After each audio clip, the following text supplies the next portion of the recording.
वही इंटरनेट जो इंटरनेट आज आप यूज कर रहे हो, वही इंटरनेट जिस इंटरनेट से आज आप मेरी वीडियो देख रहे हो, वही इंटरनेट जिसके बिना आप कुछ भी नहीं।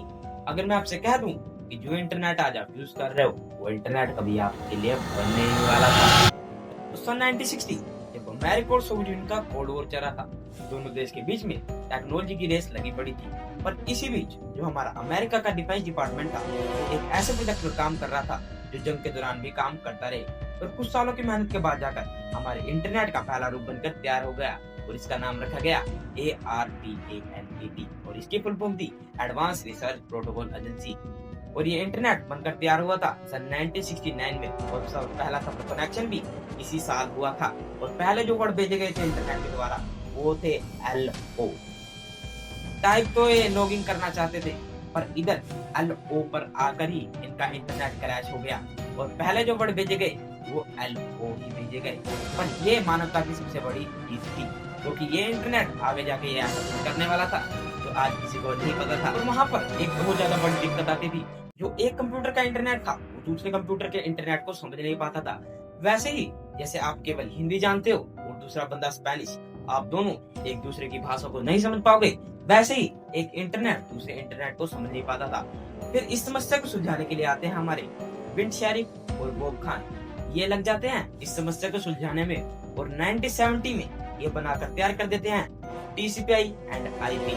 ये इंटरनेट की एक ऐसी भाषा बना देते हैं जिससे एक इंटरनेट को दूसरे इंटरनेट को समझने में बहुत ज्यादा आसानी होने लगी। पर दिक्कत वहीं आ जाती है, जो ये इंटरनेट है ये अभी तक आम लोगों तक नहीं पहुंचा था।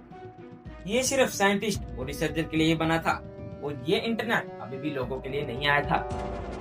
फिर आते हैं हमारे टिम बर्नर्स-ली। ये एक ऐसी चीज बना देते हैं जिससे इंटरनेट आम लोगों तक भी पहुंचाया जाने लगा। टिम बर्नर्स-ली अपनी लैब में बैठे हुए सोच रहे थे कि यार जो ये इंटरनेट है ये सिर्फ साइंटिस्ट और रिसर्चर के लिए क्यों बनाया जाए, इसे आम लोगों तक भी पहुंचाया जा सके।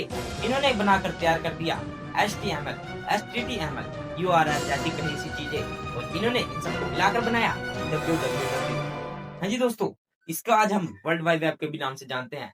इसके बिना इंस्टाग्राम, फेसबुक, गूगल ऐसी चीजें कुछ भी नहीं। अगर ये चला गया तो समझो कि जो इंटरनेट है वो लोगों के लिए भी चला जाएगा। तो इतनी सच्चाई थी इंटरनेट के पीछे की। फिर वही सवाल आ जाता है कि जो ये इंटरनेट आखिर किसी ने बनाया। तो ये इंटरनेट किसी एक आदमी का आविष्कार नहीं है, इसके पीछे हजारों साइंटिस्ट और काफी सालों का वक्त लगा है। पर दिक्कत वहीं आ जाती है कि आखिर ये इंटरनेट बनाने की सोची किसने। तो ये इंटरनेट की बनाने की सोची लियोनार्ड सर ने। इन्होंने सोची कि हम एक ऐसा संचार नेटवर्क बनाए जो न्यूक्लियर वॉर के टाइम पर भी चलता रहे। तो आज की कहानी में यही दोस्तों। अगर वीडियो थोड़ी सी भी अच्छी लगी हो तो वीडियो को लाइक कर देना, चैनल ने तो चैनल को भी सब्सक्राइब कर देना। मिलते हैं नेक्स्ट वीडियो में, तब तक के लिए बाय बाय।